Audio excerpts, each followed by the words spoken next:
Welcome back, Pokemon trainers. Professor Chaz here, the lab coat's on back order, and it's time for this week's team building video for the Pokemon Omega Ruby Rotation Battles in the free battle in Battle Spot. And when I say it's time for that, it's actually a day late, because usually I try to upload these on Fridays, but I am, like I said, a day late on that, so it's actually Saturday right now. But what I'm going to do to make up for that is I'm having the team builder right now. Later on today, stay tuned on the channel for the actual battles in the Omega Ruby Rotation Battles, so that will be going up later on today.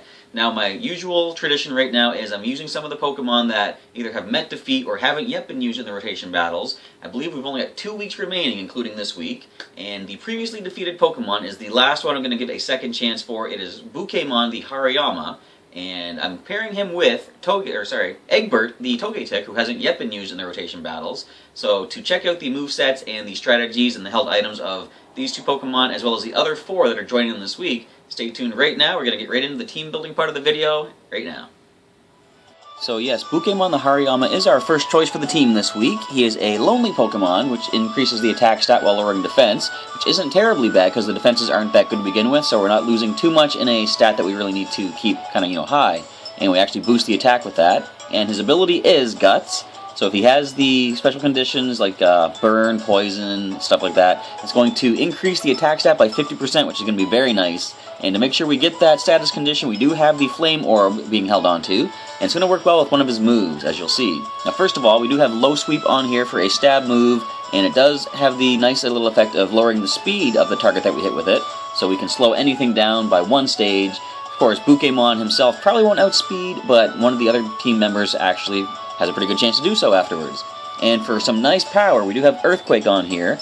Good way to deal with any possible Primal Groudon we might happen to encounter. But, as I always say, I'm preparing for the Primals. How often do we actually see them in these rotation battles? But the possibility is there, of course. Ice Punch is also there for some good type coverage. Could be Mega Rayquaza, perhaps. Get some nice power off on that. Of course, in a case like that, it would only be regular super effective, not double. But regardless, Ice Punch is good to deal with other things like flying types that Pokémon will be weak to. And now we have Fake Out on here as well.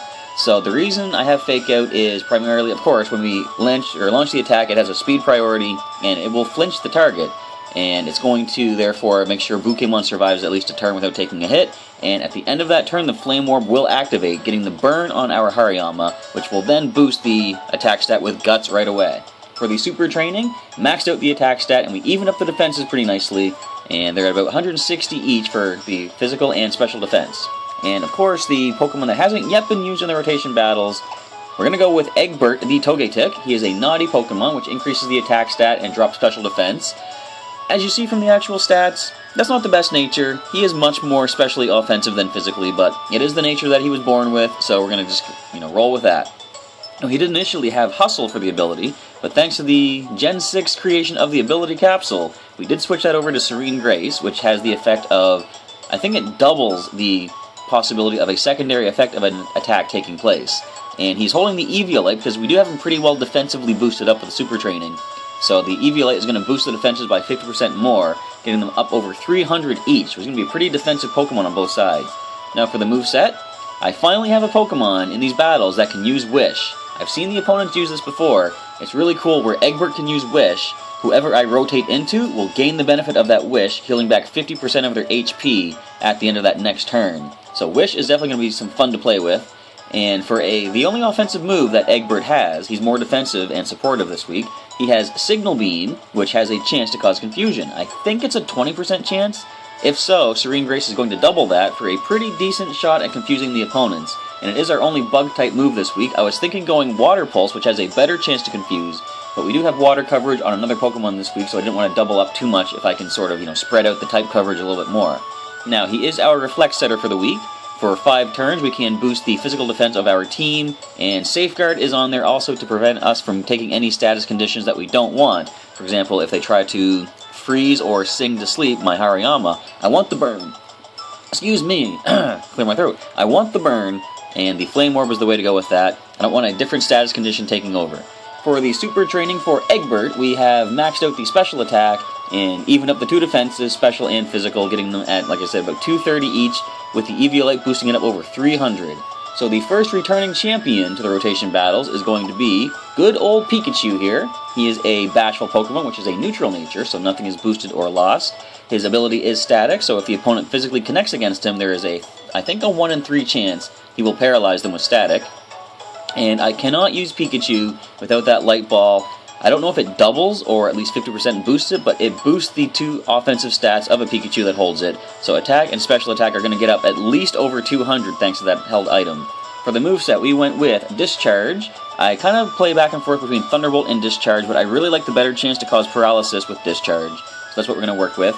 And he does still have Body Slam, which is a move you can actually see him using in the Pokemon Blue playthrough right now, which we taught to him as a TM. Of course, this Pikachu was recreated in the Fire Red game, but there was a move tutor back in that game that taught Body Slam. So Pikachu has that. It's a move he can't relearn, so he's never going to forget that one. Thunder Wave is for some good speed control. We can paralyze the opponents and also possibly cause them to lose some turns thanks to full paralysis. And he is our light screen setter for the week. He is pretty fast, so there's a chance he will outspeed the opponent, be able to get the special defense up for the team for 5 turns, boosting it by 50%. Super Training was to max out the speed stat for Pikachu and drop the remainder into the 2 offensive stats, getting them up over 150 apiece. For the next Pokemon on the team, we're going to go with Chuck, the Bibarel. This is an interesting one. I actually have 2 Bibarel in my main collection. This one comes from the Dream World back in the Unova region. He is a lonely Pokemon, which increases the attack stat while lowering defense.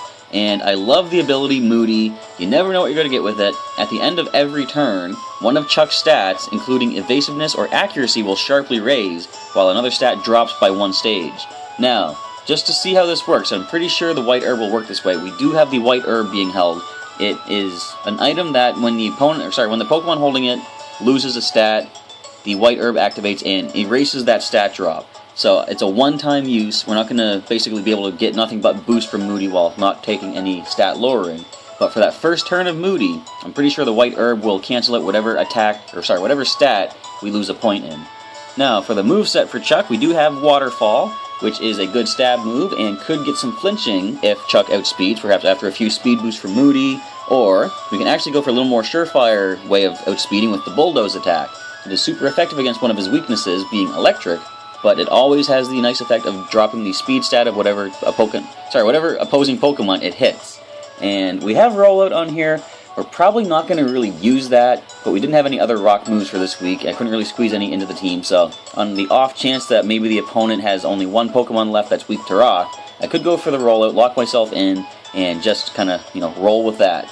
Now, the last move, good old Super Fang. I haven't used this in the Wi-Fi battles yet, but it's very good to always cut the remaining HP of the opponent by 50%. If you see any really bulky Pokemon, or even some of the primal reversions perhaps, no matter how strong they might be, we're going to be able to take half of their HP away with that Super Fang. For Chuck's Super Training, look how happy he is here too. He's not moody at all. Well, I guess happiness is a mood.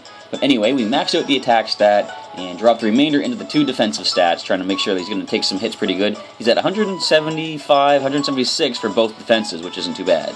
The next Pokemon on the team is going to be our almost max IVs in all stats, Tails the Ninetales. She doesn't have max stats in everything, max IVs, but she has max IV for HP, and I believe the defense and special defense are at 30 for IVs, and speed is at 29.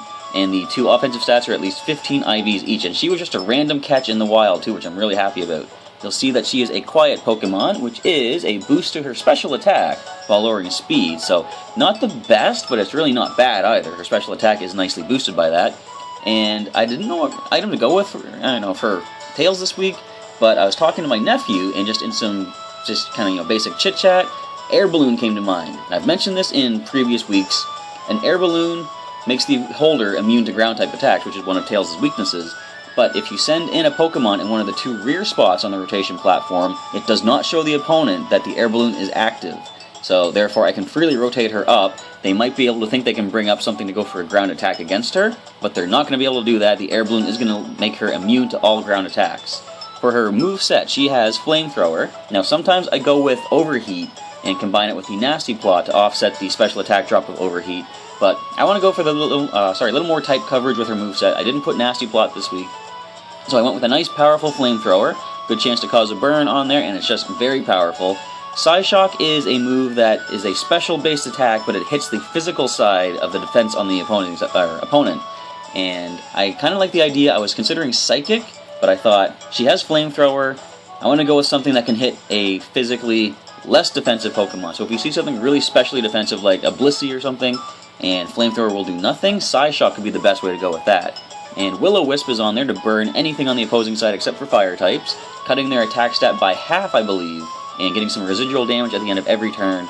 And Dark Pulse is also on there. We didn't have any other dark moves. Usually Pokémon the Hariyama has knockoff, but I don't think we're going to be able to knock off a lot of items this week, because most of the time you're going to see things with Mega Stones or the Primal Reversions perhaps. So we went with Dark Pulse for some dark type coverage this week. For Tails' Super Training, we maxed out both the special attack and the speed. The remainder was dropped into the HP, but as I say usually, that doesn't really make that much of a difference, especially when they get dropped down to level 50 for the actual battles. The final Pokemon on the team for the week is going to be Axel the Roserade. He is a calm Pokemon, which increases special defense and lowers the attack stats, so that's really not bad at all. He is not physically offensive to begin with, so we're not losing anything there. And he actually has, I believe, max IVs in both special attack and special defense. And actually no, special defense and speed now that I'm looking at my little data screen off to the side. So we have the highest possible special defense if we had full super training in that, which we don't, but I wanted to spread the super training a little bit more anyway. So the natural ability is Poison Point, kind of like Pikachu Static. If the opponent physically connects against Axel, they have a chance to get the Poison condition, which will work pretty well with one of the attacks that we're going to be using. And for some HP recovery, since he is pretty defensive on both sides, you'll see, he has the Black Sludge, which is basically like leftovers if held by a Poison-type Pokemon. If held by anything other than Poison-type, it actually causes damage to the holder. For the moveset, we have Energy Ball, which has a good chance to lower special defense, but it also is a nice powerful stab move for a Grass type. And Toxic will get the increasingly damaged poison on the opposing Pokemon. And it's really interesting. I didn't know this originally. I think it might be new in Gen 6 that this happens. But if Toxic is used by a Poison-type Pokemon, despite the fact it has, I think, 90 accuracy, Toxic will always hit when a Poison-type uses it. And this also includes in the turns of kind of, basic invulnerability. If the opponent flies into the air, if they dive underwater, if they dig underground, Toxic actually still hits them in those states, which is kind of crazy when you think about it. Now, since we do have some good chances to cause poison in both the Poison Point and Toxic, we do have Venom Drench. Venom Drench only works against a poison Pokemon, but if you use it against such a Pokemon, it lowers the attack, special attack, and speed stats by 1 stage each. So if we can poison a good number of the opposing side, we can start throwing some Venom Drenches their way, and possibly, we're going to lower their stats, of course, and we could then start predicting they're going to bring something up that's not poison and play into a type super advantage or certain, super effectiveness when that happens. And in case we don't get the safeguard up and the opponent does manage to throw a number of status conditions our way, we do have Aromatherapy to heal off all of those. It's not going to really work that well if we do have Pokémon out there with the burn from the Flame Orb. But of course, we can always rotate him back in, go for the Fake Out once more, flinch the opponent. The Flame Orb will kick in once again because it's not a one-time use. It actually stays on the Pokemon and will constantly burn if we do heal it off. For Super Training for Axel, could have kind of spread it around a little bit. We didn't put anything into the attack or the HP, but special attack, special defense, defense, and speed all gained a nice little bit of the Super Training, trying to get those stats up nice and beefy. So this is the team for week, I believe, 18 of the Pokemon Omega Ruby Rotation Battles in the free battle in battle spot. The battles, as I said, will happen later on today, thanks to me being a little bit late on this. So feel free to leave me a comment down below right now. Let me know what you think of this team, and obviously it's going to be too late for me to actually make any changes or take any suggestions into consideration. But if anyone wants to try to recreate these kind of a Pokemon for their own team, your suggestions can probably help them out, and also help me for some future battles, and see if I can actually build up this a little bit more. So with that, I want to say thank you for checking out the Team Builder, and I hope to see you back later on today for the actual battles, which I'm about to go record right now. This is Professor Chaz signing off. I'll catch you next time.